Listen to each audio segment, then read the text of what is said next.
Rahul habitual finder സ്ഥിരം കുറ്റവാളിയെന്ന് രേഖപ്പെടുത്തിയ police remand റിപ്പോർട്ടിൽ രാഹുലിനെതിരെ ഗുരുതര വിവരങ്ങൾ. ആദ്യ കേസിൽ 2 ആഴ്ചയോളം ഒളിവിൽ പോയതും തെളിവുകൾ ഹാജരാക്കാൻ തയ്യാറാകാത്തതും പോലീസ് റിമാൻഡ് റിപ്പോർട്ടിലുണ്ട്. അതിജീവിതയെ വിളിച്ചുവരുത്തി ബലാത്സംഗം ചെയ്തുവെന്നതു മാത്രമല്ല, സാമ്പത്തിക ഇടപാട് കൂടി നടത്തിയതായാണ് വിവരം. യൂത്ത് കോൺഗ്രസ് അധ്യക്ഷൻ എന്ന നിലയിൽ ഔദ്യോഗിക പദവി ദുരുപയോഗം ചെയ്തതായും പരാതിയിലുണ്ട്. ഗർഭിണിയാണെന്ന് അറിഞ്ഞതോടെ രാഹുൽ പിൻവാങ്ങിയെന്നാണ് പരാതിയിൽ പറയുന്നത്. DNA പരിശോധനയ്ക്ക് താൻ തയ്യാറായിട്ടും രാഹുൽ തയ്യാറായില്ല. ഇന്ന് ലൈംഗിക പരിശോധനയും നടത്തി.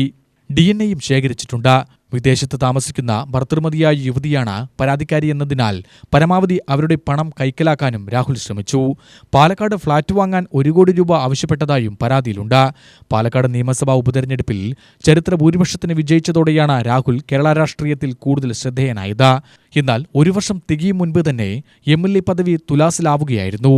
MLA പദവി രാജിവെക്കണമെന്ന് BJPയും CPMും ആവശ്യപ്പെട്ടെങ്കിലും കോൺഗ്രസ് തങ്ങൾക്ക് ഉത്തരവാദിത്തമില്ലെന്ന് പറഞ്ഞ് കൈമലർത്തുകയാണ്. ഇതിനോടകം 6ഓളം പരാതികളാണ് രാഹുലിനെതിരെ അതിജീവിതകളുടെ ഭാഗത്തുനിന്നുണ്ടായിരിക്കുന്നത്. കേസെടുക്കപ്പെട്ട 3 പരാതികളിൽ ഒന്നാമതിൽ ജനുവരി 21 വരെ അറസ്റ്റ് തടഞ്ഞിരിക്കുകയാണ്. UTV news, Palakkad.